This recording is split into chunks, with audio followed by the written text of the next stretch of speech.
Welcome, everyone, to TJ and the Grumpy Old Man. I am your host, TJ, and with me again, as always, is the Grumpy Old Man. They say there is no shame in his game because he is always the same. That's me. Grumpy, how are you today? Wonderful. Thank you. Yourself? I can't complain too much. This is a podcast. Remember, guys, where we break down all the latest sporting news as well as sports controversy. Grumpy Old Man and I do get out on a consistent basis. That being said, make sure you subscribe to the channel so you don't miss out on any of the content. We go live every single Thursday evening at 9 p.m. Eastern Standard Time and every Sunday at 8 p.m. Eastern Standard Time. Well, it's already 9:15, so as usual, running on TJ time, and 8 o'clock probably means 8:15. So just to let you know. Goodness gracious, Grumpy Old Man. Time is merely a concept to TJ. Is that what it is? Yes. God almighty. A foreign concept. Grump, a lot of sports news as of recent. Number one being, you remember how not too long ago Mann City said or at least the rumors were, if Mann City were able to sign Jack Grealish, they were out of the hunt on Harry Kane. Do you remember those rumors, Grumpy?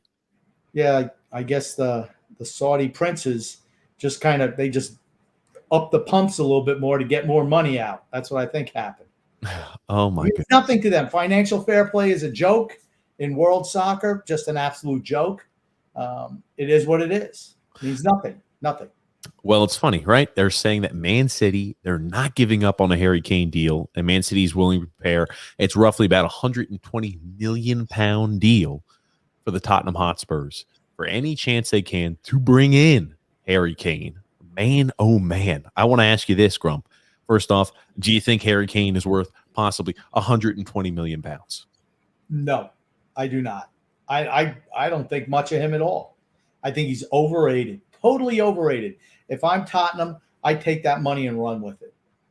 Well, it's funny you mention that because there's a lot of comparisons being thrown out there as to how the hell could Harry Kane be looking at possibly £120 million transfer deal when Romelu Lukaku, they're comparing obviously careers, they're comparing, trophies, goals, etc.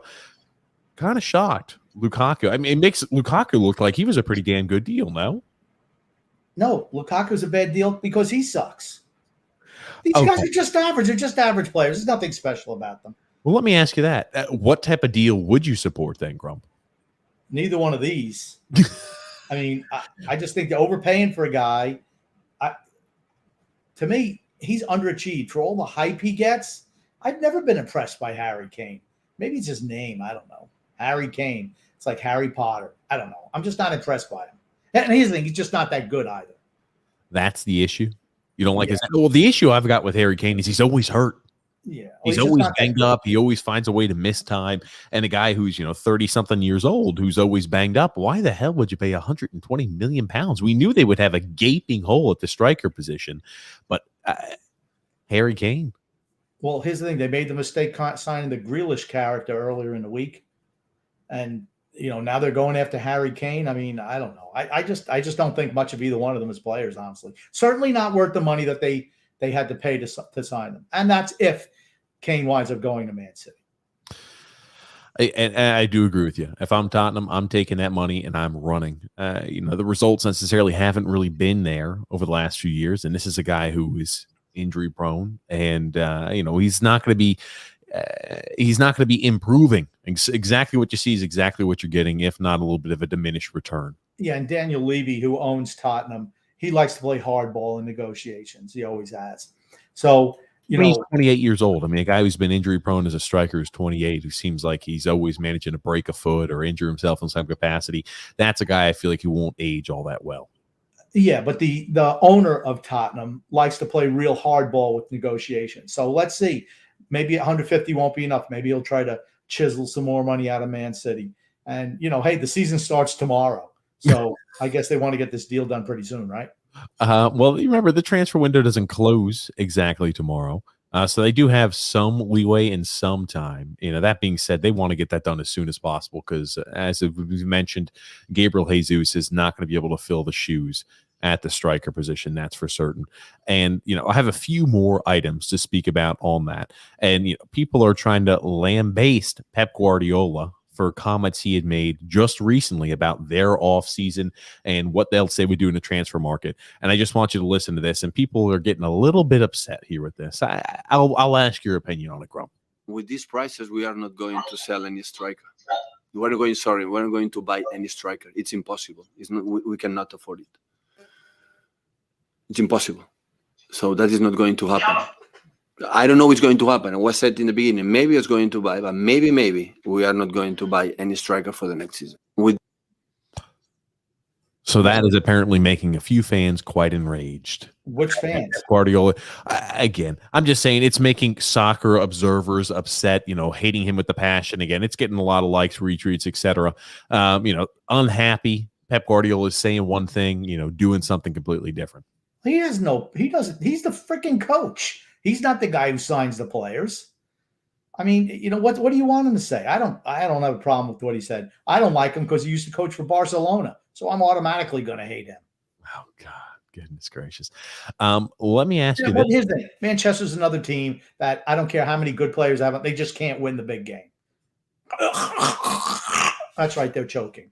Is it because of Pep Guardiola? No, it's because they're a bunch of choking dogs. They don't bring the right type of player in. You bring in a Harry Kane, a loser like that, a Jack Grealish, another zero. What's this?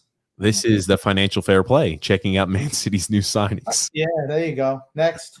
Oh, my goodness. Yeah, just passing them right along. I want to talk a little bit about financial fair play because that is something that has been popping up all over the place. You see teams like PSG not necessarily reporting huge gains this last season, huge or not necessarily, huge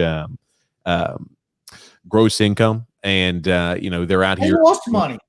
They lost money last year, but they're able to sign all these guys. Why? Because they find a loophole where they say, oh, well, we're not paying it. The Qatar Travel Association is paying, or the Qatar Hotel Association. Of course, what they don't tell you is that those entities are owned by the same owner that owns PSG. So they're just circumventing the rules and they just flaunt it. And financial fair play, they're just probably getting a little bit of kickback, payola, putting it in the back pocket. Yeah, everything's good here. They care less. Yeah, that it is a huge issue, right? Barcelona, they technically, La Liga said they can't register the 4 signings they had this offseason, like your Depay's and items and players of that nature. They're not, and Sergio Aguero's. They're technically not allowed to register those players because it seems like La Liga is kind of holding their foot to the fire per se. But it seems like some of these leagues with the financial fair play have a little bit more leniency. No. It's nothing to do with financial fair play. It's a league rule. In La Liga, it's a league rule. And here's the thing. Barcelona's a bunch of morons. They knew what the rule was. They decided, well, you know what? There's no way that La Liga is going to let Messi walk away. So we figured we'll just do whatever we want, and they'll cave to us. They didn't. They lost the best player on their team, one of the top players of all time. Oh, well, boo-hoo. Sorry for you, Barcelona. Wow, it's almost like you're a Real Madrid fan. I am a Real Madrid fan, so I have no problem at all with Barcelona not being able to register any of the guys they signed in the offseason. Yahoo for me. God almighty. What losers? But you're right. It is a big problem, financial fair play, when you could say XYZ holding company technically didn't report losses, even though our football club may have had, 100 million pounds in losses last season because our oil companies or our real estate ventures, they made huge gains. So we can offset it. And it's not a big deal because in the end, when you look at the entire business we have, it did actually go green in the positive. And for those really wealthy owners, it's not an issue at all. You can continue to go ahead and offset losses that your team has, and you'll increase obviously the net worth of the actual football program you have. But you're going to see the disparity continue to grow. And you're seeing here this, UEFA will set out proposals next month to replace its financial fair play rules with a salary cap and luxury tax next season. Clubs in European competition would be limited to spending a fixed percentage of the revenue, possibly 70% on salaries. Yeah, that won't pass. There's no way that passes. No way that passes. I mean, if you have to have people buy in, It's not going to happen. Well, UEFA is you got to understand. They're the overseeing board. They could just say, hey, this is what you're going to have to abide by. Yeah, good luck. Good luck. They just can't say it because it'll go to court. You just can't say it. You have all these different leagues. Like I said, the Spanish league has their own rules. German league has their own rules. French league has no rules. I mean, it's like that's not true at all. The league, remember, you can't have these superpower and conglomerates buy out any of the German league teams. They have to be majority owned by the actual citizens. I said they have their own rules. I said the French league has they have no rules. The French league has no rules. It's like Hitler rolling through France again. They just roll right over. Whatever PSG says, hey, no problem, we'll do it. I mean, typical France, right?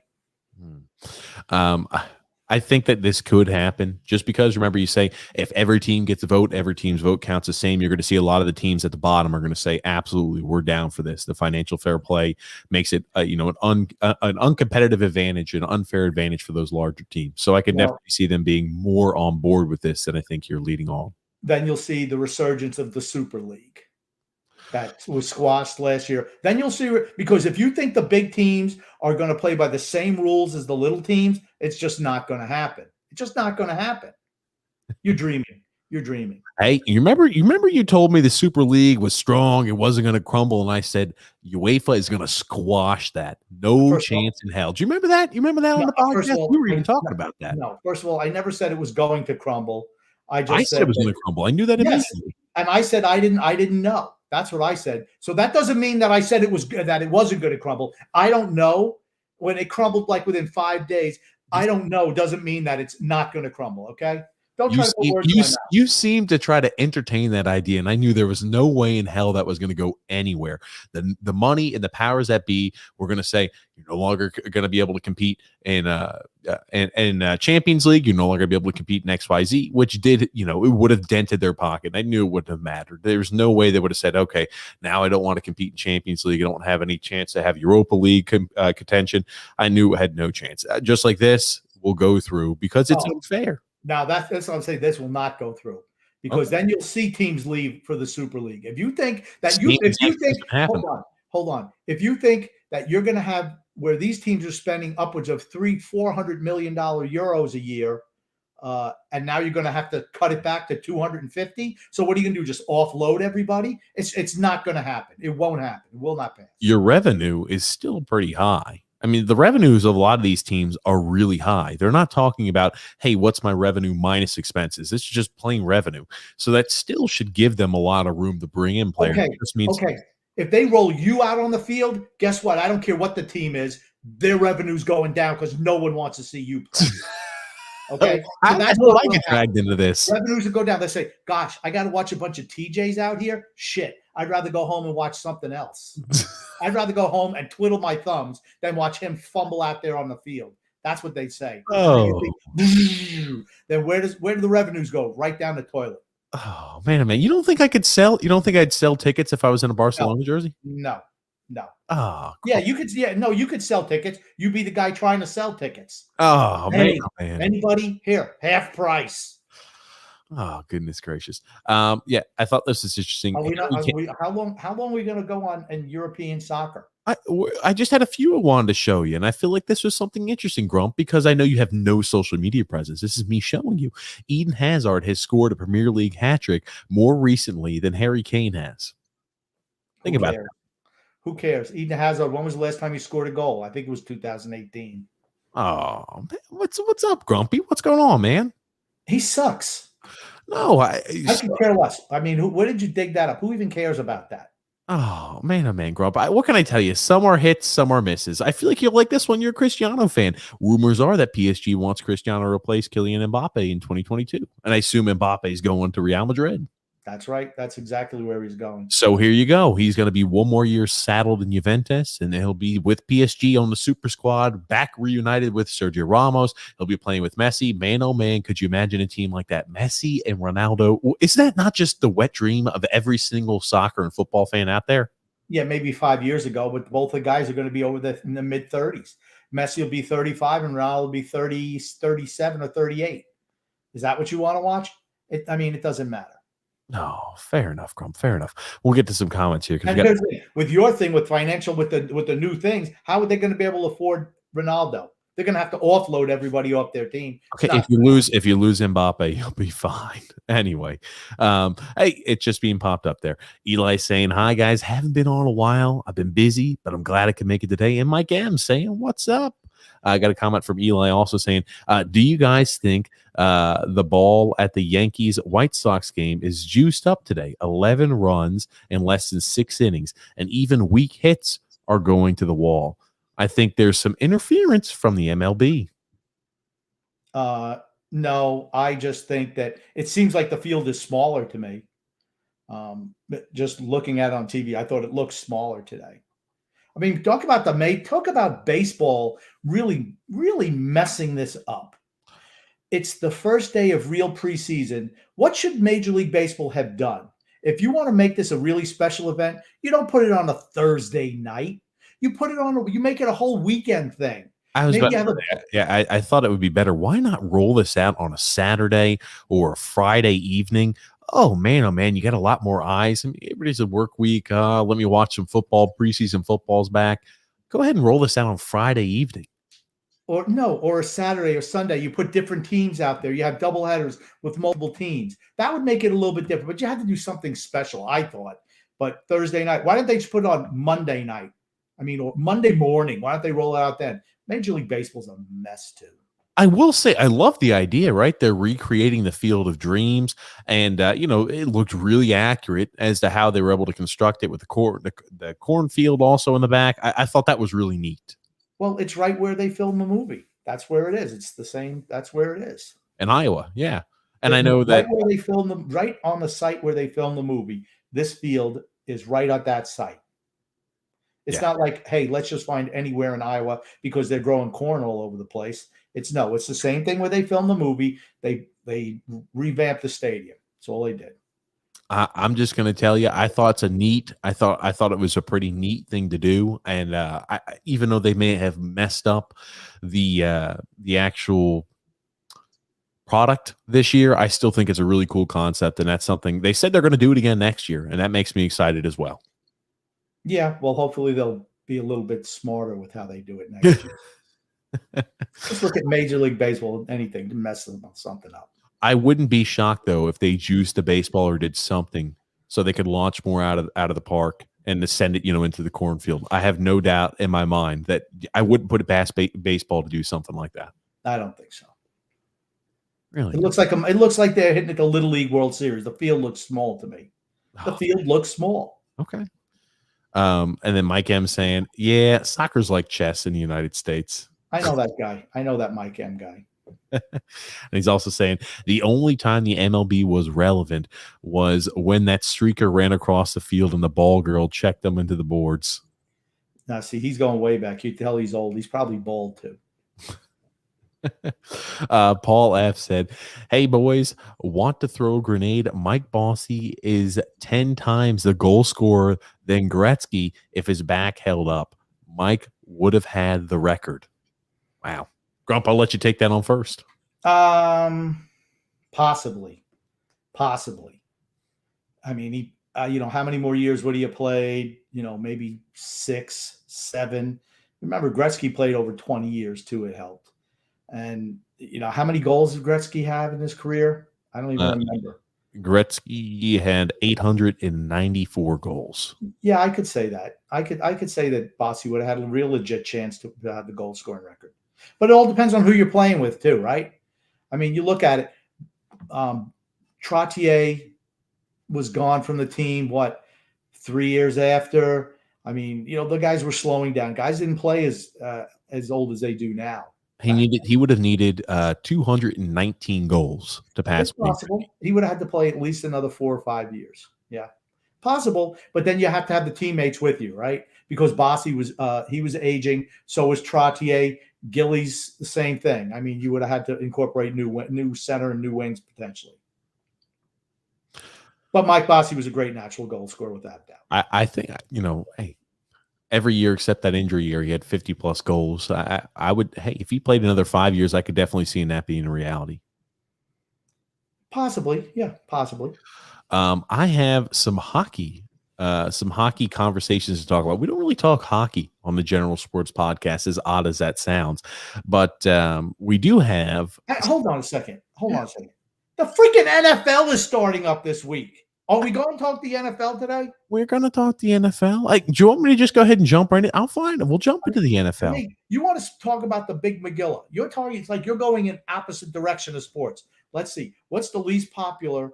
Soccer is least popular in the United States. Then baseball. Then let's see. Tiddlywinks, bowling. Oh yeah. Well, after everybody's tuned out, let's talk about football. Well, okay, we do have some comments here from Deshaun Watson. Again, this always blows up because it's Deshaun Watson, and he seems a little unhappy that the cameras always seem to be following him all over the place. I'll let you listen here to this, Grump.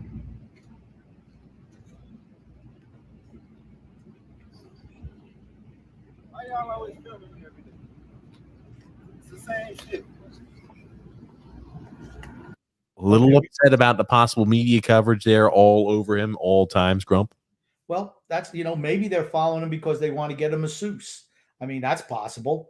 He seems to have no problem finding masseuses who will, do whatever that he likes. So maybe these guys need a rub down. I don't know. That's what you think it is. That's why you think their video. They always do that with every single player. I don't know. He was better off when he just kept his mouth shut, because what's that line? Let everyone keep your mouth shut. Let everybody think you're an idiot instead of opening it and remove all doubt. Why does he think that everyone's videoing him all the time? Maybe it's because you got 23 women accusing you of sexual assault. Maybe that's why. I mean, and also maybe it's because you're the star quarterback of the team, who talent-wise is a top 5 or 10 quarterback in the league, and you're marred right now, your image, with controversy. So they're always going to have cameras on you. And it looks like it could be one of those things that are starting to drain on them, wear on them perhaps a little bit. We're not even into preseason all that way for the Houston Texans. My question for you is this: does that take a toll on his play this year on the field? I think so. He hasn't even practiced yet. He's not going to play in the preseason. I bet he never even plays.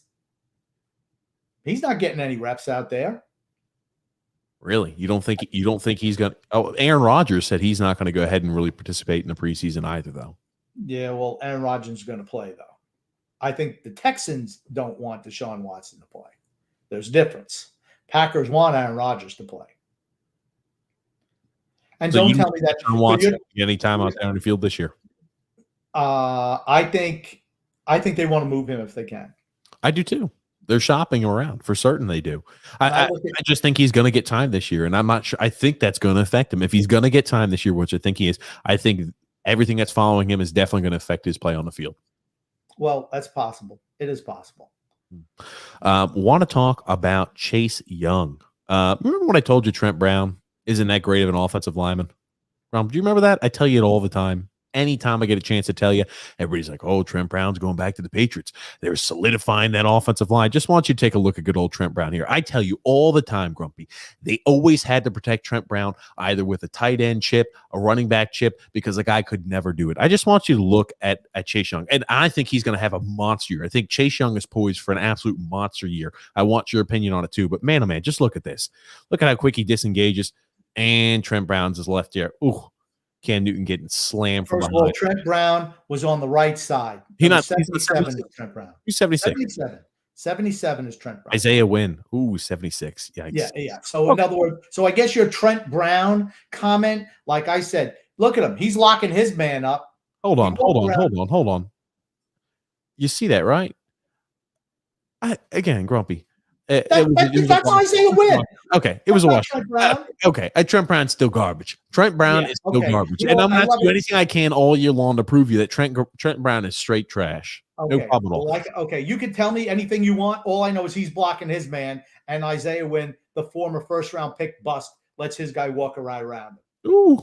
That's beautiful. I want to ask you how many sacks you think Chase Young is going to have this year playing in the NFC East his second year. How many sacks do you think? I think he might be upwards to 18, close to 20 sacks this season. Oh, my God. I'll say 10. 10? I'll say 10. I think he had 12 and a half last year. You think he's going to go down? No, he didn't. He had 8 last year. So I'll say 10. I'll say he'll make improvement, but it'll be modest improvement. 7.5 last year. You only think Okay, he's so going to even have less than that. So you think he's going to more than double his sack total? Yes. Okay. Yes, okay. I do. Remember where he's playing? He's playing the NFC East. Yeah, I don't care. He played against the NFC East last year. Here's the thing. As soon as he starts getting more pressure on the quarterback, guess what they're going to do? They're going to slide somebody over. They're going to chip him. They're going to do a lot of things. You're not going to see him going one-on-one against Isaiah Wynn every week. Here's the thing. If he went one-on-one against Trent Brown, you wouldn't even know his name. No, get the fuck out of here.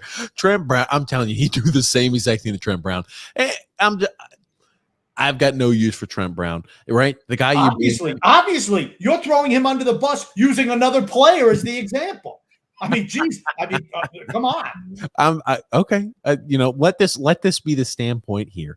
If Trent, you know what? As Trent Brown's getting great ratings on Pro Football Focus, you could jam that right in my face. But I feel like he is a miserable offensive lineman for what he gets paid and what he brings to the table. I feel like he's got so many holes and deficiencies. We'll see him this year. I think Chase Young, right? And I think Chase Young, 18 sacks. I'm going to say you used to play offensive line. I did. That's your assessment of Trent Brown. There's a reason why you're not playing offensive line anymore. Oh, look at you. You try with those low blows, those little cheap shots. Oh, look at that. That's why you no longer play offensive line anymore. Oh, look at you. You grumpy. Look at you, grumpy old man. That being said, there's a little bit of football news as well. Dak Prescott having some shoulder soreness already. Going to miss first week of preseason. He's going to miss more than the first week of preseason. He's going to have another MRI. So, I mean, that's the latest news. He's going for another MRI. And it's like, oh, yeah, I'll be back by the regular season. Well, let's see. Let's see. One item I'm worried about with Dak Prescott is now that he's come back is if he doesn't feel 100% confident in his leg just quite yet. And maybe he's altering his throwing motion a little bit. He's not driving it up on his leg. And if that is causing him to overcompensate with his upper body, and that's putting more strain and pressure on his shoulder. I know how he could be better and if he had Trent Brown on his team blocking his blind side, he'd be fine. Because he wouldn't have to worry about anybody getting to him. Certainly not Chase Young. Trent doesn't even play on the blind side on the miserable Patriots. It doesn't matter. You pay him like a left tackle and play him like a right tackle. Isn't that funny? Well, he used to play left tackle. He played left tackle for the Patriots when he was there last time. What does that tell you? That he's playing right tackle as he's come back, and that miserable bust Isaiah Wynn's playing left tackle. What does that tell you about the performance of Trent Brown? Well, that was his natural position, was right tackle. The Patriots slid him over to left tackle for the 1 year when they won the Super Bowl with him, and he did a very admirable job there. Signed a big contract with Oakland, ate a little bit too much, and that's always been his issue, trying to keep the weight off, right? But he looks like he's in shape this year, obviously dominating the Redskins today, or whatever they call it. One freaking rep. I love it. That's the one you showed where you tried to say he was miserable, couldn't block anybody. It wasn't even him. I apologize. I thought he was 76. You don't apologize to me. You apologize to Trent Brown. I want you to say, sorry, Trent. I was really mean to you today. Send him a little tweet. Sorry, I mischaracterized you, Trent Brown. Also, seems to be a little bit of a friendly competition going on. This is on the Dan Patrick Show earlier on today, and they've been kind of exchanging words online on Twitter. Usain Bolt willing to wager his gold medal against Tyreek Hill's Super Bowl ring in a race. Again, Tyreek Hill believes he could beat him in a 40-yard dash. He said, how about we make this a 70-meter run? And he's all for it. Let me ask you, do you think there will ever be a showdown between Tyreek Hill and Usain Bolt? No. Really? No. And you also forgot that Usain Bolt said, 40-yard dash. I ran a 44.22 running in sweats and shoes. So he's like, just keep your mouth shut. Here's the thing. Do you really think Tyreek Hill could outrun Usain Bolt? No.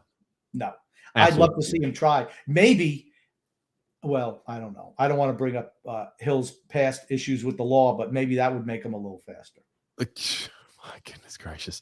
Tyreek Hill, though, I do love this, talking about Usain Bolt. He's old, he's washed up, and he can't see me in 40 yards. Well, the trash talk and the shit talk right there is unfathomable for a guy. That's right. You're right. Usain Bolt did run that 4.22 in sweatpants and sneakers at the mock combine. I do remember that now. Man. Ooh.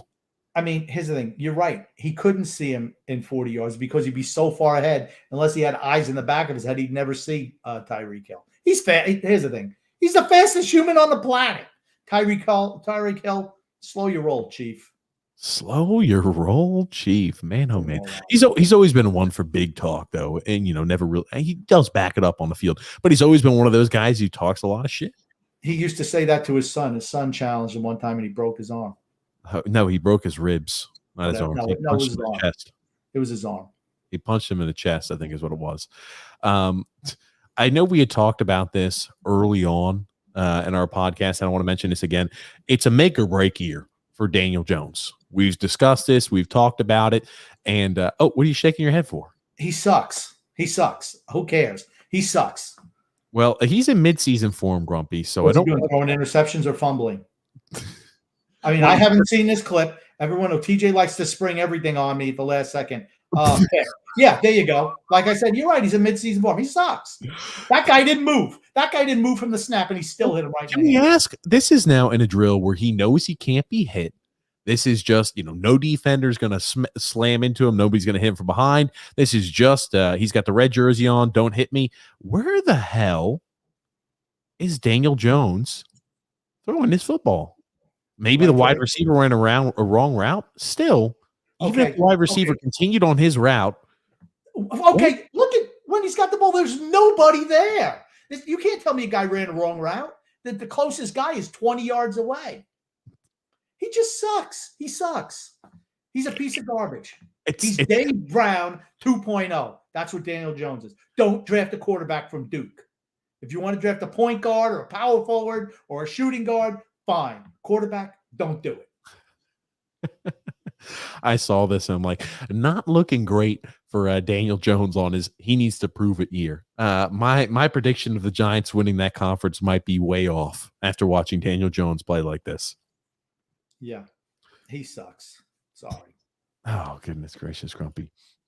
Again, I know college football is right around the corner, and I want your take on this too. This is talking a little college football. We're going to hit up on all the football here, and then we're going to move to hockey, Grump. But I want to know who you would rather have, Spencer Rattler or Sam Howell, if you're talking about for this next season college football.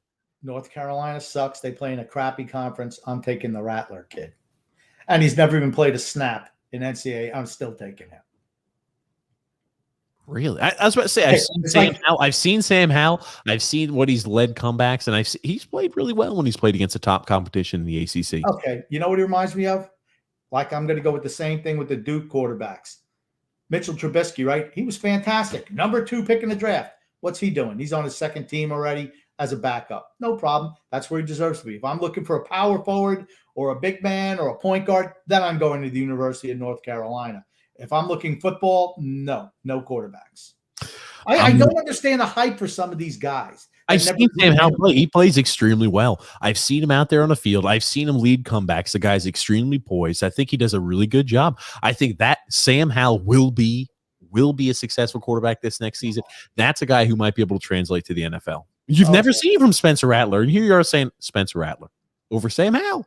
I didn't say pro prospect. You said, who would I take in this year's college football season? I take the Oklahoma kid because they throw the ball all over the park, and he's going to put up big numbers. Without a doubt, he is.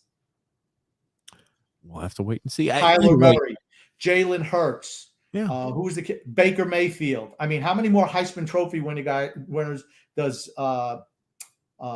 who's the quarterback? What's his name? Lincoln Riley. Riley. How many more Heisman Trophy quarterbacks does he have to roll out year after year after year before you say, you know what? This guy knows what he's doing with the quarterback. I mean, who's coaching the North Carolina kid? Is it James Worthy, Michael Jordan? I mean, are they doing some guest spots? I mean, I don't know. I couldn't tell you North Carolina's quarterback coach. I couldn't tell you that. I couldn't tell you Oklahoma's quarterback coach though either. I know Mac Jones has got that organization running in the right direction.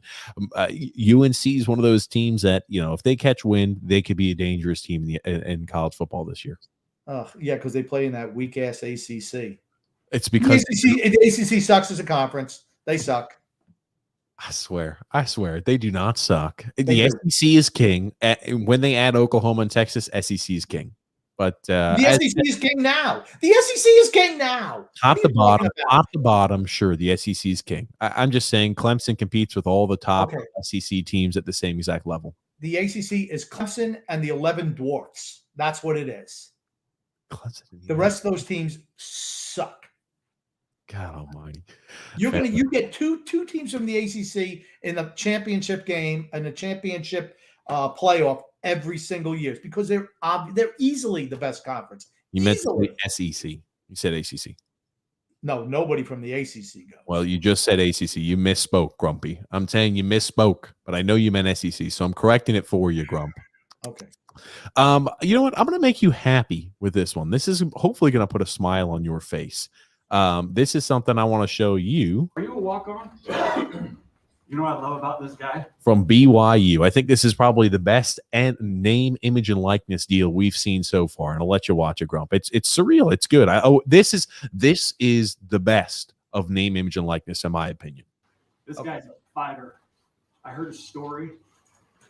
Dude, I got goosebumps when I talked about this guy's not a member of the Church of Jesus Christ of Latter-day Saints, but he's like, I feel something different.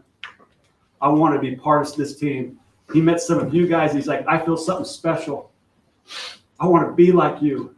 I want to be part of you. And he just said, I feel like I'm part of something.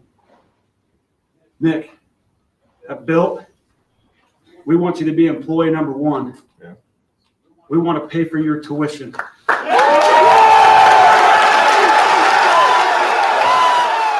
for him. Good for him.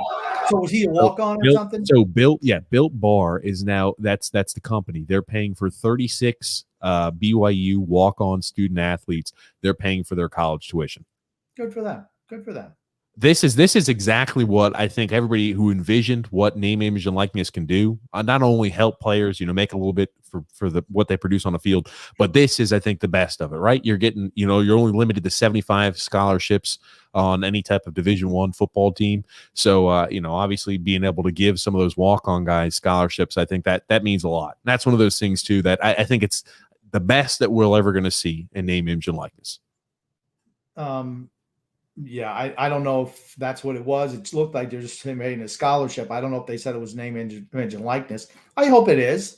But to me, the NIL it's just going to make young kids learn how to mismanage their money earlier. That's all that's going to happen. So now, with the name, image, and likeness, the reason why this company Built Bar can go ahead and provide the money for these individuals to have, we're going to pay for your college tuition is because they're paying them based off the name, image, and likeness. So it's an outside company paying for them. Okay. As opposed to the under table approach that everyone's been using for years and years. That's cool.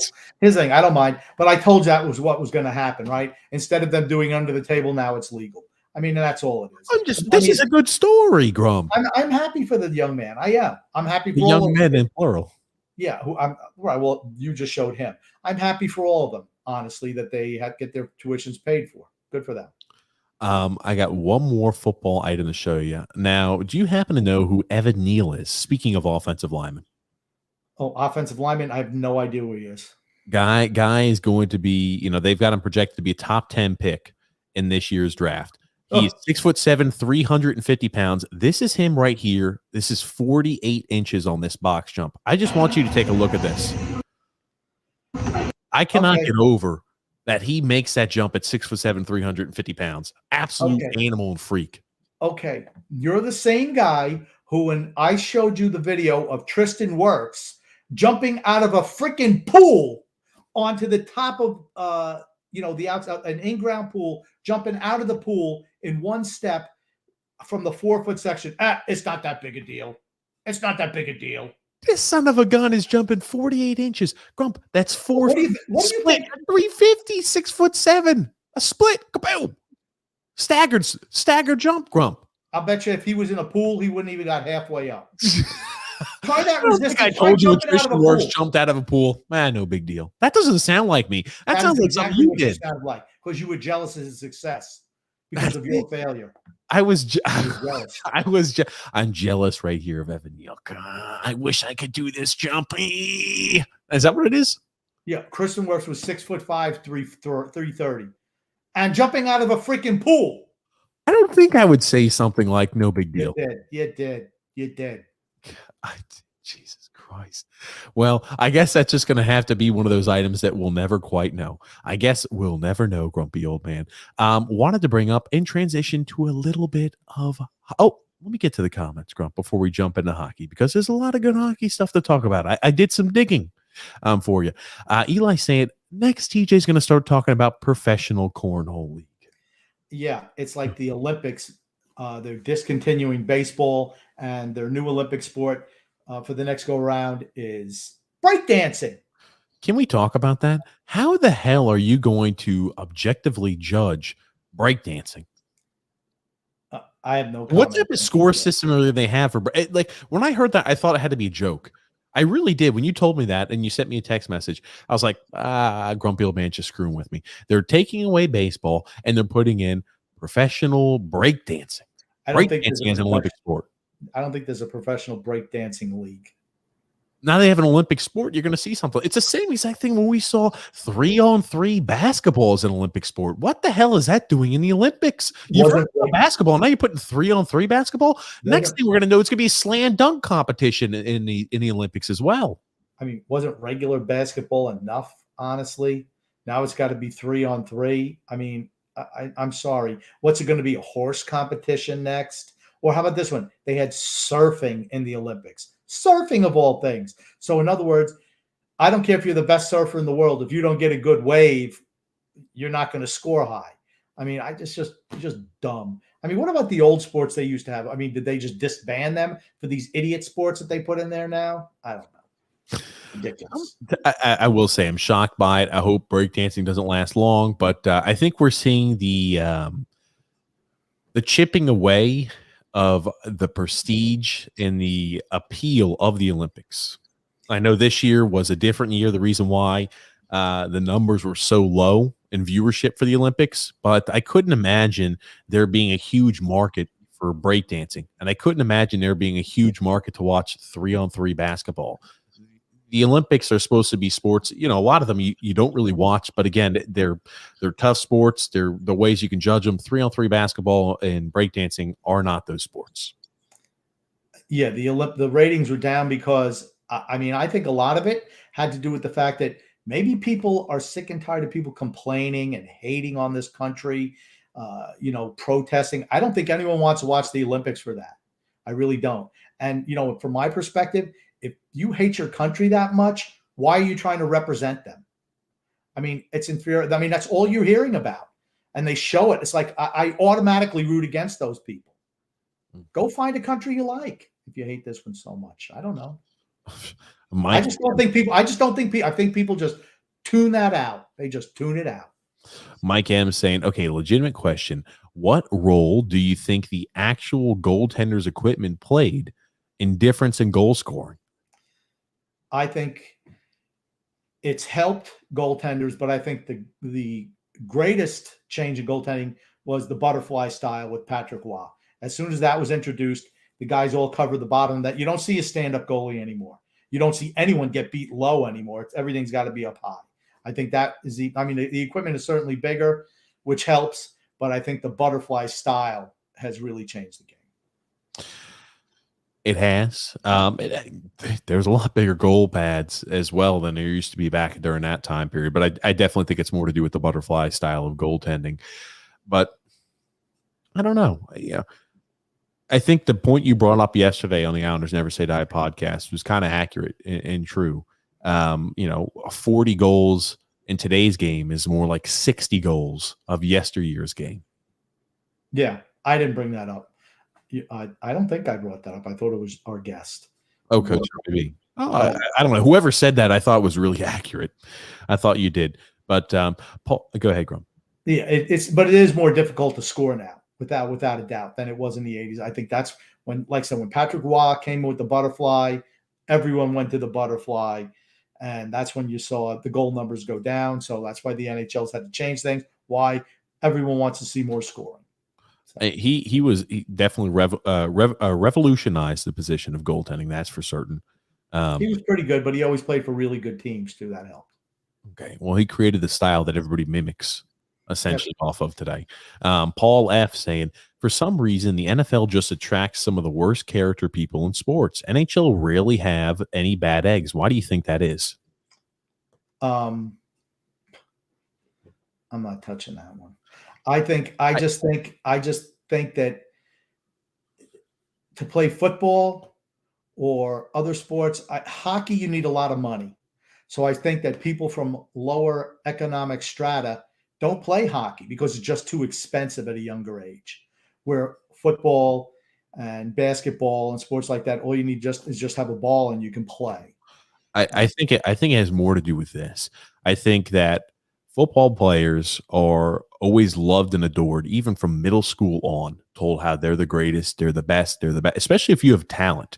You're going to be put on a top level. People are going to do things for you because they see it. Football is the number one sport, no doubt about it. It takes the cake in that aspect. Hockey is not the same. I mean, maybe in Canada it's like that, but Canadians are different than Americans, in my opinion. If you're a hockey player, you could be an unbelievable hockey player, Patrick Kane in the United States. They're going to be like, I don't really pay attention. I really don't pay that much attention to hockey. I have no idea. You're not going to be treated the same. It is like the level that football players get treated throughout, their younger years, growing up, even through college, is at a much higher standard than what NHL players get treated at when they're younger. So I think like they're always treated like, they've got the glass slipper per se, where your hockey players don't get that. Well, but here's the thing: to even play hockey, you gotta rent a rink. The equipment is much more expensive. I mean, it takes a lot of money to play hockey. Where football, like I said, there's a field anywhere. You could just play hockey out in the street if you could play football out in the street if you want, or in a backyard. You can't do that with hockey. I mean, you just can't. I mean, and the fact that in the United States anyway, you look at some parts of the country, there's rinks are few and far between. Maybe it's not like that in Canada, but certainly here you're going to see a lot more baseball fields and basketball courts and football fields than you're going to see hockey rinks. I mean, those are just facts. And you got to have money to play that sport. So you're saying that people that have money are not bad eggs, but the people who grow up in a poor socioeconomic status are bad eggs? I'm not saying they're bad eggs. What I'm saying is that they're at a disadvantage when it comes to playing the sport of hockey. That's what I'll say. I don't think it answered the question, but okay. Eli saying, my favorite sports fans are the real ones at the Super Bowls. First of all, stop. He said my least favorite sports fans are the ones at the Super Bowl because all the tickets are sold months before the playoffs. None of them are actually fans of the team. It's always a weird atmosphere. Not true.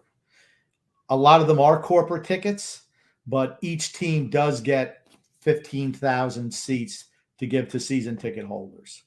And but the vast majority are corporate seats and not true fans. That is true. I think that was also saying they should just host a Super Bowl at higher seeds teams' home stadium. I'd love that way more than having just a single one in a random city. Why do they do that? Right? I'm going to tell you why. Because they can make it a whole week and a half where everybody from the NFL, all the fans come down. They have the NFL experience. I remember I've been to a number of Super Bowls. So it's all about the event. And they don't like to hold it. And they want to hold it somewhere where the weather's nice. So everyone goes on a vacation and it's spectacular and they can have all these events. They don't want to hold it. I mean, and they've done it in Detroit, but you think they're going to run up in New England? No way. You think they're going to, I mean, they had one in Giant Stadium. You think it's ever going back? No way. That's why you see, where is it? Arizona, Florida, Texas, California. They're all warm weather sites. So people in the month of February, they can travel and have a vacation and they can make a big event of it. I mean, you see all the outdoor events, right? But what happens when, if you're in a cold area, everything's got to be held indoors. I mean, that's why they do it. Yeah, for certain it is. We'll have another comment here. Paul F. saying, did you guys hear about the NCAA football player from the University of Miami signing an endorsement deal with the Florida Panthers? Thoughts? That he's talking. Go ahead, Grum. I did hear that. I don't. Derek King. Yeah, I don't know why. I don't know why. What do you mean? I don't understand the crossover. He's a hockey fan, I think. Okay. But did the Florida Panthers have any fans? You look at They're the trying to do stadium. something to encourage fans. I mean, the fan base of the Miami Hurricanes is quite large, so maybe they're hoping that they might see some bleed over from that. Okay, all right. I didn't understand the connection, honestly, between the Florida Panthers and the Miami Hurricanes. I think he's really good with branding, and I think his social media poll is pretty good, and he's gifted in that aspect. So Okay. like impressions, social media, he's really good on that side. And he's the first college football athlete or the first college athlete to sign a national or NIL agreement with a professional sports team. Yeah, I mean, like I said, I have no social media presence whatsoever, so I don't know what this kid does, what he doesn't do. Good luck to him. I just when I heard the deal, it just didn't register. I'm like, why? I didn't know. So good for him. Fair enough, Grumpy. Fair enough here. Paul F. also saying Dak Prescott is trash.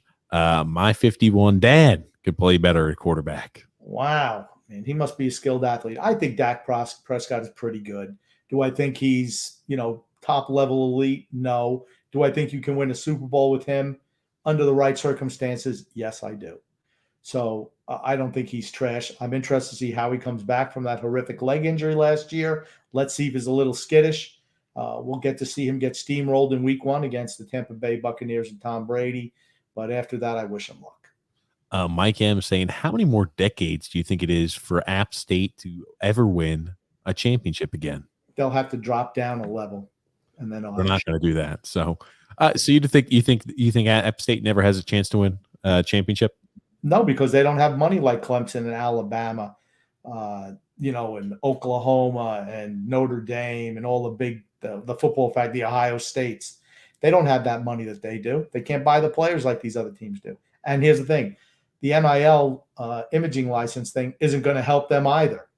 I mean, are you going to do a Bojangles commercial or are you going to do a Goodyear commercial? And that's where the big money's going to be. You're going to see. Remember, TJ, I was surprised at how fast this thing took off. Right? It did take off extremely quick. I still think there's going to be some regulations coming as well. We'll see. Won't be this year. Eli saying, on the topic of the Panthers, what are the top 3 hockey teams that should go? And what 3 cities do you think should get an NHL team? Quebec comes to mind. Yeah, but Quebec had a shot too.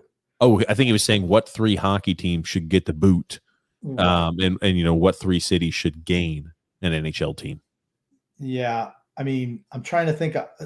The Florida Panthers come to mind. Their stadium, I don't know what they charge for tickets, but the lower bowl of that stadium is always 3/4 empty. Always 3/4 empty. So, I think about maybe Kansas City. You're right. I'd love to see another Canadian team, Quebec or Hamilton. I don't think Toronto would let Hamilton be one, but somewhere up north. It has to be more up north. I mean, as opposed to the south. Time to give Atlanta another team? No, you failed twice. Sorry. Yeah, I don't. And I think, honestly, the Carolina Hurricanes should be down in Charlotte. It's a bigger population base to pull from. But I mean, they're doing well up in Raleigh, so I guess you can't complain about that. But I always thought they should have been in Charlotte. Want to ask you some more hockey geared questions. Now, these are talking about decades, Grump, and Nicholas Lindstrom. They're talking about decades. Who dominated the early 2000s? And if you're looking at this defensive list, you think Nicholas Lindstrom's a guy you would want on your team? I mean, obviously, you got some all-time greats. You've got Hall of Famers, like Scott Niedermayer. You've got Hall of Famers. Chris Bronner's in a Hall of Fame, right? I don't know if he is or not. He should be. But I mean, you look at those names, and would you say Nicholas Lindstrom, bar none, is the guy you'd rather have during the early 2000s? Yeah, because I'm looking at the names, and I see how many of those guys actually played defense as well. Lindstrom was definitely one. Okay, Gonchar, 50-50. Rafalski, no freaking way. Scott Niedermayer, yes, he was good. Thomas Caberlet, sorry. Chris Pronger, yes. Rob Blake, yes. Dan Boyle, no freaking way. Who's that? What's the last name? Timonen? Yes. No. And Brian McCabe. I like Brian McCabe, but no. To me, out of that list, I'm looking at 5 guys. 5 guys. People forget how good Chris Pronger was. That's what I was about to say. Chris Pronger, I know the points weren't there, but Chris Pronger, I think he was a bigger body than Nick Lindstrom and played a little bit of a different style than Nick Lindstrom did too. Yeah, but see, here's the common misconception again: defenseman points. That's not their job. It's nice if you can chip in points, but scoring is not what you're supposed to do. And here's the thing: Lindstrom played on the power play, and it sure helps when you're playing with Fedorov and all the guys that Detroit had in the early 2000s, late 1990s, right? Playing with Yzerman. Yzerman was still there. All-time greats. Yatsu. I mean, you're going to put up points that way. Where Pronger played with, first I think he was with Hartford, and he spent some time in Philadelphia, up in Edmonton. I mean, he bounced around a little bit. But, man, Chris Pronger was the man back in the day. And I'm not saying Nicholas Lidstrom wasn't, but I think Pronger, of course, this is just points. But if you're looking overall defenseman, Pronger's right up at the top too. I have a few with forwards too. Now, this one is the one that left me scratching my head, talking about the early 2000s when it came to forwards. Again, you look at the points. Points aren't everything, but you see Joe Thornton up there. You see Drew McGinley. You see Daniel Alfredson, Marian Hossa, Marty St. Louis, Vincent LeCavier, Ilya Kovalchuk, Jaromir Jagr, Brad Richards, and Danny Heatley. I mean, out of that list, who is the number one forward? I have one guy, and it might be an unpopular opinion. I'll let you get a chance to kind of gather your thoughts on this, but I would not be taking Joe Thornton if I'm picking from this list. No, if I'm picking one forward out of that list, who I would pick on my team is Jaromir Jagr. By far. During the 2000s?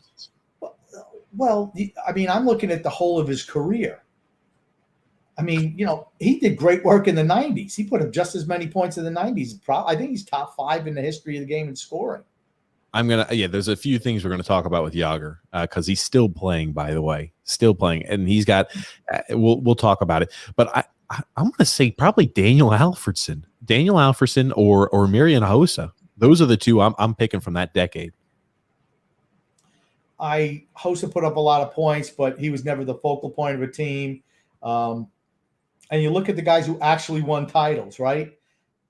Not Thornton, not Iginla, not Alfredson. Hossa did when he was with Chicago. Martin St. Louis and Vinny Cavier did together in Tampa Bay. Kovalchuk, no. Jagr, yes. Richards, no. Heatley, no. I mean, you can put up points, but, who's actually part of a winning team? And that's what marks Joe Thornton down. As good as he has been and throughout his career, and certainly was in the 2000s, he's in the big moment. He wasn't a guy you could really count on. And that was always the biggest knock on Joe Thornton too. Yeah, without a doubt. Yeah. Again, I guess we'll agree to disagree a little bit on that one. But in the 90s, man, oh man, you got, I think it gets a lot closer as to who was the most dominant. I mean, Joe Sakic. I mean, Wayne Gretzky was obviously towards the tail end. Steve Yzerman on this list. Mark Ricci, Brett Hull, Pierre Turgeon. You look at the names on this list, Hall of Famers galore. If you're picking in the 90s, I don't know who you. I know. Obviously, Jagr led in points, but hard to snub Joe Sakic like that, right? I just find it interesting how you say, "Oh yeah, Gretzky, he's at the tail end, and he was still 4th in the decade in scoring." Think about that. He was towards the tail end, still 4th in the decade in scoring. He's the great one for a reason. And the guy who Mario Lemieux's not even on that list either, right? Mm-hmm. And why? Because how many years did he take off with cancer, with the back injury, and then he comes back and it's like he never missed a step on the ice. I mean, they're truly special players. Joe Sakic, a leader, a captain, a champion. Adam Oates, no, sorry, Adam. I was going to say, when I saw this list, I said Adam Oates is probably the. I know the points are there, but if I'm looking talent wise, and he's further down on the list than that compared to these other 10 individuals. Mark Recchi benefited from playing had been playing on some really good teams at the end, but he had the rep as somebody who couldn't win either and shrunk from the big moment. But then towards the end of his career, he became pretty clutch. Brett Hull, I always thought was overrated, honestly. Did score the winning goal in the Cup where the Stars beat Dominic Hasek and the Sabres. Pierre Turgeon, underrated player. Theo Fleury, a real fire plug. And Ron Francis, really underrated too. Really underrated. Part of that great Pittsburgh dynasty, the early 90s. And before that, he was with Hartford. But really a fantastic player. You couldn't go wrong with any of those guys, honestly. I was about to say, right? You look at the 90s, I'm like, wow, look at those star-studded cast. I want to say it was way better than the early 2000s when you look at the actual names on that list. That's where you saw the transition from the stand-up goalie to the butterfly goalie.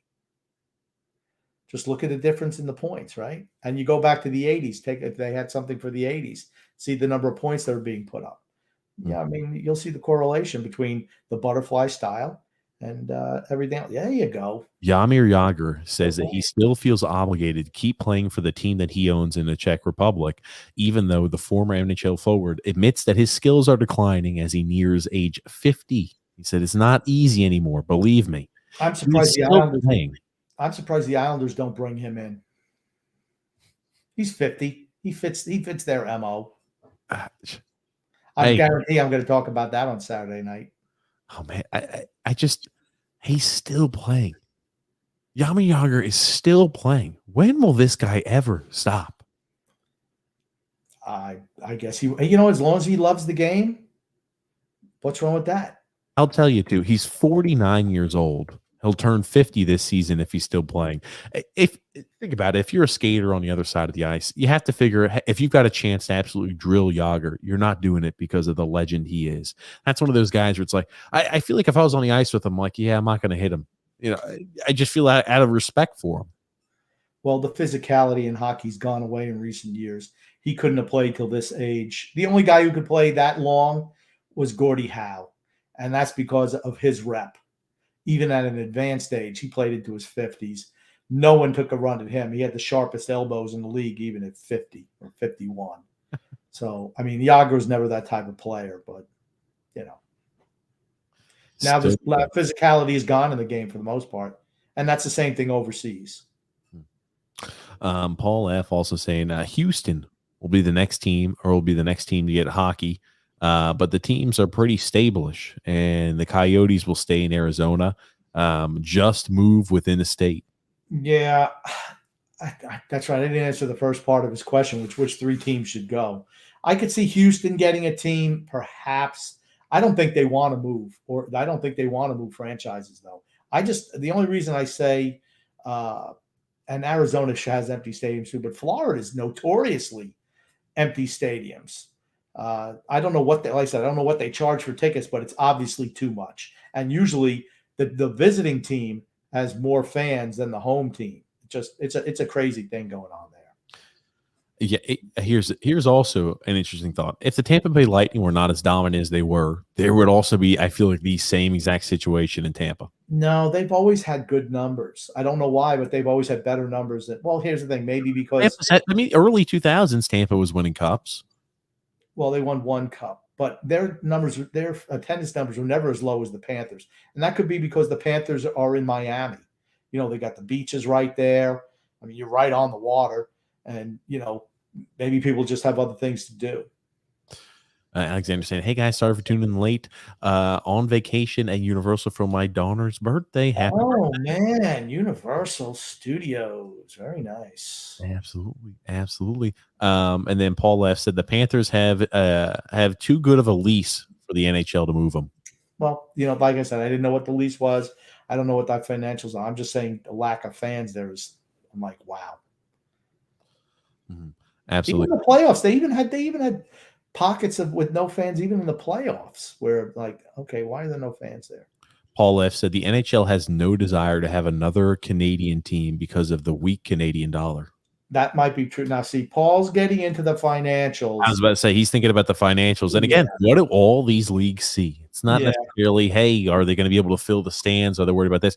Yeah, that's right. They only see the only color anybody sees is green. How much money can they make? That's right. That's all they care about. Absolutely. Oh, by the way, Alexander, what do you see that type of shirt Grumpy Old Man's wearing? Oh, look at that little Tom Brady shirt. Alexander also saying, yeah, I saw that story about him playing, and oh man, that's sad. He feels that he has an obligation to play. Oh boy, Jaromír Jágr. Yeah, you know what? He obviously enjoyed. He's a guy you're gonna have to drag off the ice. I don't know what his numbers are there, but even a couple of years ago, I know he's still putting up pretty good numbers. I mean, the guy's a marvel. He's a marvel. Now, will he go? I feel like he's got to go down as a different breed. When you talk about NHL players, when you talk about hockey players, he's got to be in a category all by himself. I do honestly believe that. He's a Hall of Famer. Oh, yeah, for certain he's a Hall of Famer. Last year, and again, this is the second Czech Republic league, so it's not the top tier league, but he played 19. Think about, hold on. I want you to think about this. I know this is the second Czech Republic league. 49-year-old Jaromír Jágr last year, 19 games, 2 goals, 10 assists. He's almost close to a point. He's over a point every other game. Think about that. At 49 years old. The kid, okay, he's still got great hands. People forget. Here's the thing. If he was playing today, he'd be MVP. He'd be right up there with Connor McDavid, Leon Draisaitl. People forget how good the guys back were back then. They forget how good they were. And I want you to also think about this. So Clad now is a team he owns and he plays for. You know, they've bounced between the second tier of the Czech Republic League and the top tier. In 2019, 2020, they were in the top Czech Republic League. He had played 39 games. This was at age 48, 39 games, 15 goals, 14 assists. It's pretty good. Still put the puck in the net. I can't fathom it. I know he's got still good. You talk about the beer league. You talk about a guy who probably can't skate anymore. Jaromír Jágr is that guy. He's 49 years old. I'm going to tell you what, the Islanders had him on the power play instead of Josh Bailey, their percentage would go way up. Here's a question for you. Bold take. Do you think if Jaromír Jágr was still playing in the NHL, let's say hypothetically he was for the Islanders, do you think he'd have more than 2 power play goals in over 200 games? I guarantee it. I guarantee it. Look at his last year in the NHL. How many goals did he have? I mean, I don't know who he played with. In the NHL, he played for the Calgary Flames, 22 games, only had 1 goal. But the year before that, when he played for the Florida Panthers, 2016-17, a full season, he had 16 goals. Yeah, there you go. That's a Josh Bailey season at 44 years old. That's a good Josh Bailey season. He did it at 44. He also had 30 assists, 46 points. You're right. That is a good Josh Bailey season. That's a Josh Bailey season right there. He wasn't playing on the first line either, Florida. Oh, my God. Got a guy who's almost 45 years old, puts up better numbers than Josh Bailey. I'm not surprised. Alexander was saying Jágr was a beast in the 90s. Mike M saying Danny Heatley is the guy who'd have. Yeah, I don't know. I'm not. I thought Heatley was. I don't think he was ever the same player after he had that car accident that killed a teammate. I don't think he was ever the same player after that. Alexander saying Sakic, another great player. Eli saying, do you think the NHL will ever overtake MLB in the United States? MLB has been on a steady decline while the NHL is expected to have a boost with this new TV deal. The hardest thing the NHL has to battle is that not everyone can. You can't just go out of your house and play the game. That's the big negative. It's still considered a niche sport in this country. The South is just untapped. The West, down south, I'm sorry, people just don't watch hockey for the most part. I know you have your Nashvilles and you have certain pockets, but you can go out and play baseball anywhere. You got to have ice surfaces to play. You're starting to see a little bit, but I just don't think anytime soon. That I want to bring that back up. I just thought of another thought about bad eggs in the NHL compared to the NFL. I think NHL players, you always see them are always very humble. I think because of the sacrifice their families and them as an individual young kid have to make in order to play the sport. You talk about how far it is to travel to see these games. And when you're playing against the top of the top, even as young player and juniors, even before that, you are traveling nonstop. You very rarely get to spend time with the family, and the sacrifices your family has to make. I think a lot of the kids see it where football, baseball, they have to make sacrifices. I don't feel like on average as much as the NHL does, and it's a humble man sport. You don't get paid an unbelievable amount. That's also one of those things I was thinking about. NFL players get paid an extraordinary amount, and again, huge amounts of money sometimes change people. Where NHL players, even the best of the best, you're looking at Alexander Ovechkin, all-time greats, making $10 million a year. Quarterbacks in the NFL are making $40 million. And that's what I'm talking about. If you're like from a family that's lower economic strata, it's just hard. It's hard. You might have to go out to work. You don't have time to drag your kid, 50 miles to go play a hockey game. It's just hard. And, where it's, like I said, you could play football right out in the street. You could play it in a field somewhere, and it's on TV all the time. That is the Mac Daddy of sports. But I mean, I think those are just basic realities. It's an expensive, same thing for golf, right? I mean, think about it. If you're not a rich white guy, who the heck's playing golf? It's just too expensive. I mean, if you don't have the money to play it, you're not playing golf. That's 100% right. And I feel of all the youth sports, that's the way it is in hockey. You got to get skates. You got to get pads. Elbow pads, neck pads. Anything is you outgrow them all the time. That's right. And especially at a young age, it's like, okay, you get a year out of skates. You got to buy new skates. That stuff, they're not cheap. They're not cheap. Yeah. Again, the sacrifices that I think that hockey families have to make and hockey moms, hockey dads have to make are greater. I'm not saying, again, that all sports don't have to sacrifice and parents don't have to sacrifice. I feel like, though, hockey, parents who have kids who play hockey, the sacrifice is exponentially more than any other sport. And when are you playing youth hockey games? You're playing them at 6 o'clock in the morning. Yep.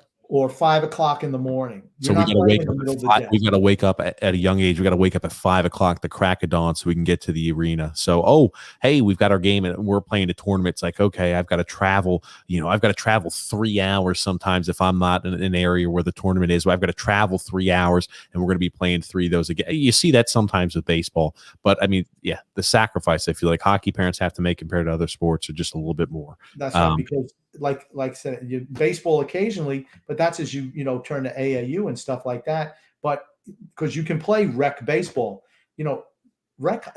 Think about it. There's only so many rinks in a city or in a town. The town that I live in, 2 hockey rinks, 2. One, and they're both, none of them are in Charlotte. I mean, you got to travel. I mean, those are just facts. Yeah. So sacrifices the kids and the parents make are, I think, a little bit higher for hockey than there are other sports. Alexander also saying, wow, Paul Correa and Teemu Selanne, not on there. They're mostly in the 80s. And then Alexander saying, hell, let's bring one of these guys from that list to play for the Islanders. Hey, Jaromir Jagr still at the top level at the top Czech Republic League. He was almost averaging, again, 0.6 or 0.7 points a game 2 years ago. Maybe he's still got enough left in the tank. Fits the age criteria that we look for too. Here's an interesting question. You think Jaromir Jagr, again, they played a little bit different positions. You think Jaromir Jagr would produce more offensively than Travis Zajac would? Yes. But here's the thing, Jagr really can't skate either at this point. Can Travis Zajac skate? No. I don't feel so either. I know Jagr is cashed, but I think the same exact thing with Zajac. That's what makes it hilarious, doesn't it? And I'm going, the last time I saw Jagr play, which was, I think I saw him play a little bit of Calgary. He didn't play a whole lot that year, but the previous year in Florida, I could see he was struggling to keep up with the pace a little bit. But think about it, he was 44 years old then. Still playing at the top level, 44 years old. It's outstanding. It's like other athletes we know, isn't it, Grump? Still playing in the top league, top level at 44 years old? Yeah. Well, there's one guy, like I said, few and far between, my friend.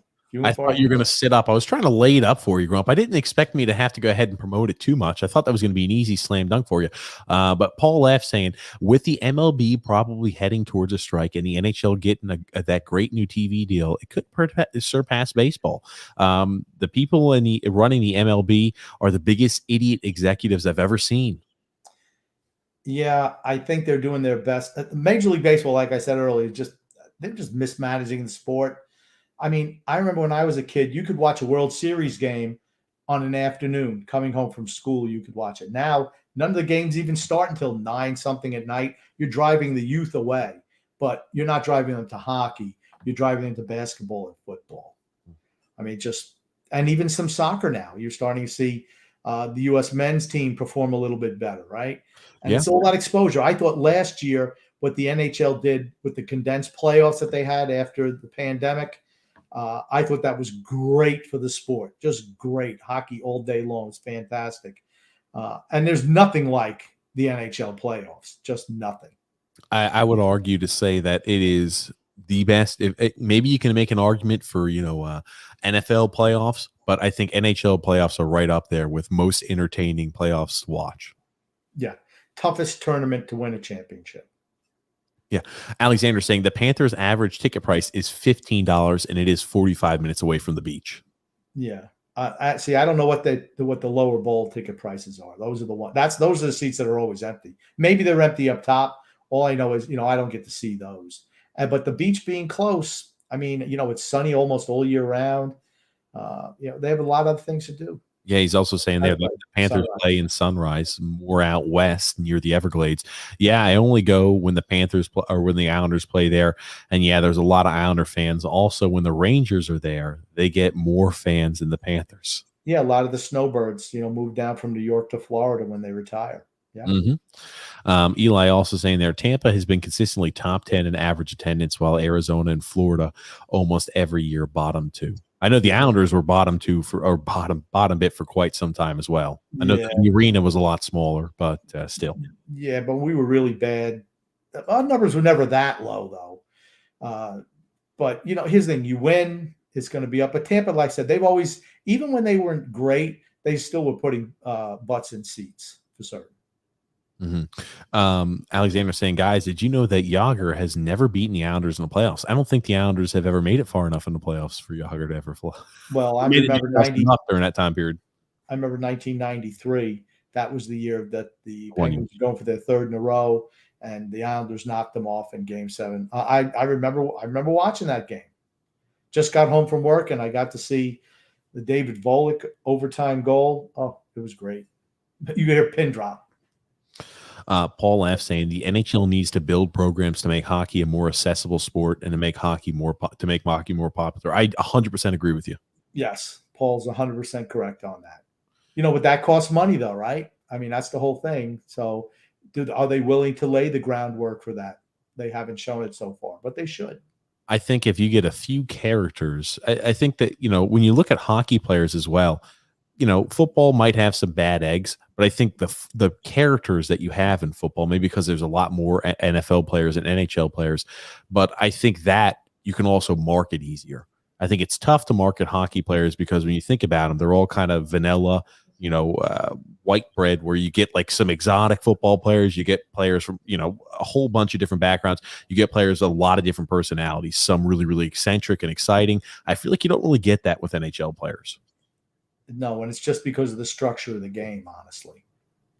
Everyone has to play in a structure in a certain way. You really don't see that. It's not like the Wild West in the 70s when you had the guys who were fighting all the time. I mean, they were characters. They kind of, what's the word I want to use? Kind of homogenized the game, so to speak. And with that, you don't get guys speaking out either. It's a shame. You like some of that flair. You like some of that, you like some of that change up, in my opinion, at least. Yeah, well, I do. That's why I do this podcast, so guys like you wouldn't have the airways to open this up. I was about to say, I'm one of those homogenous pieces of white bread when Grumpy is a mix between rye, whole wheat, and every other type of bread there is out there. Alexander also saying, yeah, when I used to play street hockey, my family would spend a lot of money on equipment. And believe me, it's a lot more playing ice hockey. Yeah. Way more. It's tough. Yeah. Mike M saying disc golf is actually a huge sport amongst the millennials, and I think at some point will actually overtake golf as we know it. I think that I'm going to one up you. I think disc golf will be an Olympic sport 20 years from now. Within a 20-year time frame, disc golf will be an Olympic sport. I like disc golf. I do. It figures because you can't throw, and neither can those kids, those millennials. No, that barely athletes. I'd tune in to watch disc golf. I would. Ugh. You talk about a unique sport that doesn't get. I would tune in to watch disc golf. Have you ever watched disc golf? No. It's interesting. Good for you. Don't hurt yourself. So what do they do? Throw a frisbee at a golf thing? Is that what imagine like this? They've got different holes set up. and it's like a stake in the ground, and it's literally just like a bucket. Imagine it's suspended in the air, and it's got like mesh, like a basketball. It's got like chain links at the bottom. Sometimes you've got it to where you hit it, and it will hit that mesh part, and it will fall down. Oh, Okay, so you're throwing a frisbee at something. Is that it? you're throwing a frisbee at almost imagine like that, a suspended trash can to where you want to hit it in between two areas. I've already heard enough. You've already heard enough. The grumpy old man says no to disc golf. Sorry. I mean, I could play frisbee out in my backyard. I don't need some fancy field. Oh, good. Here's one real quick. I'll let you answer this. Eli said, "Grumpy, Gen Zs or millennials? Which are better?" I don't even. Do you know the difference between Gen Z and millennials, Grump? They're probably both useless because they're young. I don't know the difference, honestly. I don't know what's the age classifications. A Gen Z, is that like Gen Z are people that were born between 1997 and 2012. losers? And what are millennials? Give me 1 second here. They have to be I don't older. know this stuff. Okay? Yeah, I assume these are the older millennial age group. Those are going to be individuals that were born from 1981 till about 1996. Ugh, I guess I'd go with millennials because the Gen Z people, the backs of their heads aren't even hardened yet. So, think about how young they are. Oh, goodness. I don't know why we have to come up with names for age groups. You don't like the names that classify you? What are you, Grump? You're not a baby boomer, are you? I have no idea. I'm just a regular guy. That's what I am. I'm just a regular guy. I don't fit into any little classification. I'm my own classification. He's the grumpy old man classification, right? That's right. That's right. Oh, you got a comment. Oh, Alexander or Paul also saying there, disc golf would be awesome to see go pro. Oh, no. I would be a fan of it. I know you wouldn't. Alexander saying, ugly shirt, Grump. I will be there for that game. And when we win, I'll record it for you. Well, I want to get that recording when you lose, too. Oh, goodness gracious. Eli saying the NFL playoffs are just too short for me to enjoy them that much. One game sets aren't for me. My favorite round of the playoffs is not wild card weekend. It's the second weekend and before the the conference championships. Those are the ones I like because you get 2 games each day. Kind of fun to watch. But you got to remember, football, every play is a car accident. So it's real tough to play a whole bunch of those games. And you don't want to have too many teams in the playoffs. You just don't. Mm-hmm. Alexander saying, man, I remember my mom bought me a goalie helmet. It was an Islanders helmet. And I was a big Tommy Salo and Tommy Soderstrom fan. Oh, yeah, I remember the days. And you're going back to the 90s now. Mike M also saying, but the key is it takes a lot less time and it's a lot more affordable. Talking about football, other sports of that nature. I think he's talking about disc golf. Oh, disc golf.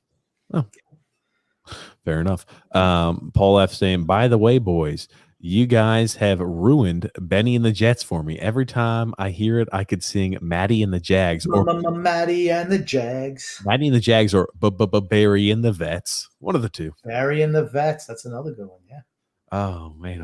I'll tell you. It's something else. Grump, we talked a lot of hard-hitting issues, a lot of controversial issues, Grump, sports-wise today. I know we're about an hour and a half in. What else you got for us? Anything else? I'm geeked up for football. I'm ready for the regular season, honestly. I really am. I am too. I like it. Again, soccer starts this weekend. Tomorrow. EPL starts tomorrow. Spanish League starts Saturday. But the NFL, I'm interested in watching the young quarterbacks play. There's a lot of them. I've heard Justin Fields, by the way, has been having an excellent training camp so far. All he's got to do is beat out Andy Dalton. I mean, look at Mac Jones. He's only got to be out that useless dog Cam Newton. Oh, I mean, what can I tell you? Well, they changed Mac Jones's number today. Like right before the game. He wasn't going to be number 50. He was number 10 like he was in college. That's a Belichick thing. Let the rookies give them nondescript numbers so there's not a whole bunch of media attention on them, but it's tough to do with a quarterback. He does that all the time. Okay, I didn't know that. I saw it, and they were making a big deal of it on social media. I'm like, oh, maybe this is something I didn't know they changed number right before the game. Okay, I didn't know that something Belichick did was famous or not. Yeah, a lot of the young, they don't give them their numbers right away. You gotta earn your number, right? No, he does it. He does it because he doesn't want. It's tough enough for them to learn the Patriot playbook. So the last thing he wants is them having so much media attention on them. They can maybe slip under the radar a little bit. Who is that out there? Who's that? Oh, we don't know. That type of thing. Tough to do with the quarterback. I was about to say, I don't think it works for a guy like Mac Jones. All the eyes are on him already. Alexander saying, trust me, Tua will destroy that Tampa secondary. Oh, no, Alexander. You know what? I'm so glad that we're going to have I feel bad for Alexander because the Dolphins, I can't wait to watch their preseason game. Who are they playing this week? I saw it on the ticker this afternoon. I'm like, oh, that's a game I want to watch. I think the Chicago Bears on this Saturday. There you go. That's right. I wanted to see Justin Fields against Tua. That's what I wanted to see. Oh, man. Paul F. said, my Giants are going to stink again. Man, hopefully they'll get rid of Gettleman after this season, please. That metal plate in his head from Vietnam is interfering with him as a general manager. I don't think he's a bad general manager. They need to get rid of Daniel Jones, though. I think it was I'm going to tell you this again, and I'll say it loud and proud. Drafting a running back in the top 5 is one of the stupidest things a franchise could ever do. I don't care if Saquon Barkley is the greatest thing since sliced bread. It only works out for a dime a dozen out there. Running backs, number 1, are a dime a dozen. You can find Pro Bowl caliber running backs that are undrafted free agents. Given some running backs drafted early work out. I mean, you look at the Adrian Petersons, that works out. But think about it. Ezekiel Elliott, what do you think he's got left in the tank? I don't know. I don't care. I don't know why you're bringing that up. That's not the reason why they're a bad team. They're a bad team because they don't have a quarterback. They went ahead and passed up on Josh Allen. They passed up on guys like Sam Darnold, and they went ahead and picked up Barkley in the 2nd overall selection. Sam Darnold's on his 2nd team. Josh Allen, as much as I knew he was going to be good, you knew that was going to be a while for him, and it wasn't until they got Sean McDermott there that Brian Daboll that he turned it around. Or until they brought in Stephon Diggs. Right, but I mean Brian Daboll running that offense helped him too. I'm just going to say, hey, I thought the drafting has been, as of recent. They overdraft guys. They've done that for a number of years now. Guys they can get a little bit lower. They pick them too early. Because he refuses to trade back. This is the first year ever in Gettleman's history as a general manager he ever traded back in a draft. Yeah, I kind of like their draft this year, though. I know they missed out on the wideout they were looking and hoping to get. The Eagles traded up to go ahead and get them. But at least you traded down and were able to pick up some assets and still get that next level guy that you Darius Toney. Yeah. Yeah. Man, oh, man. Moving right along here, though. Alexander was saying Byron Jones, Xavier Howard all day. Xavier Howard, he's still upset, isn't he? No, he just got a contract extension. Okay. He just got one. Brian Jones can't play. Sorry. But we knew that going in. That's the problem with Miami. That's the problem with Miami. They had everything lined up. They had multiple draft picks. They had a slew of salary cap space, and they just spent it on the wrong guys. And that's not Brian Flores' fault because I think he's an excellent GM. But excellent coach. I don't know who their GM is, but it just escapes me right now. But he didn't do the right job. And their scouting staff has been terrible. With the draft picks they had and the guys they picked, I'm like, man, oh, man, you had an opportunity to turn out to be a really good team, and you spit the bit. Sorry. Yeah, I wish the Giants would have got Devontae Freeman in that draft. Oh, man. Greer is a G. Not Bobby Greer. I don't know. Greer is the GM. Eli chiming in, which 4 or 5 teams will make the Metro playoffs? Also, Jets are better than the Giants. Metro teams.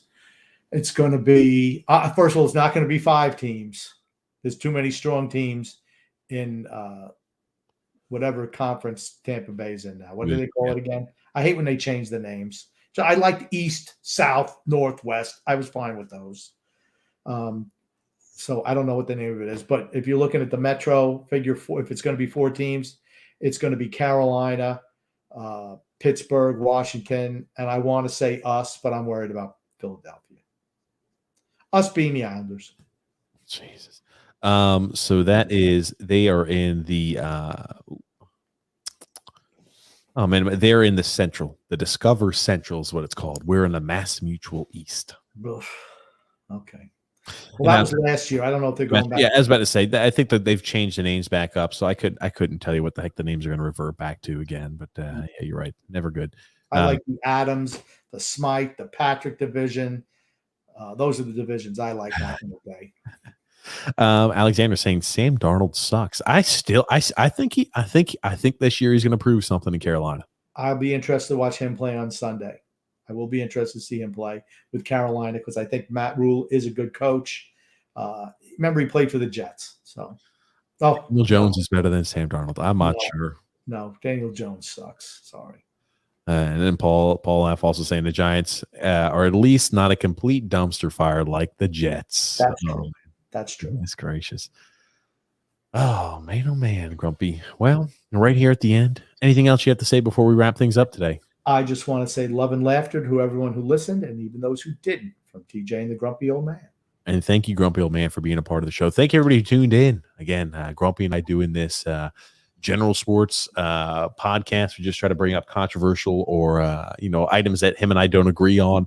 It's something that we enjoy doing. Again, we'll be going live this Sunday at 8 p.m. Eastern Standard Time. Make sure you subscribe so you don't miss out on any of the action. You can like and follow us there on Facebook and Twitter as well. Again, we'll be going live this Sunday, 8 p.m. Eastern Standard Time. Thank you again, Grumpy Old Man. Thank you, everybody who tuned in.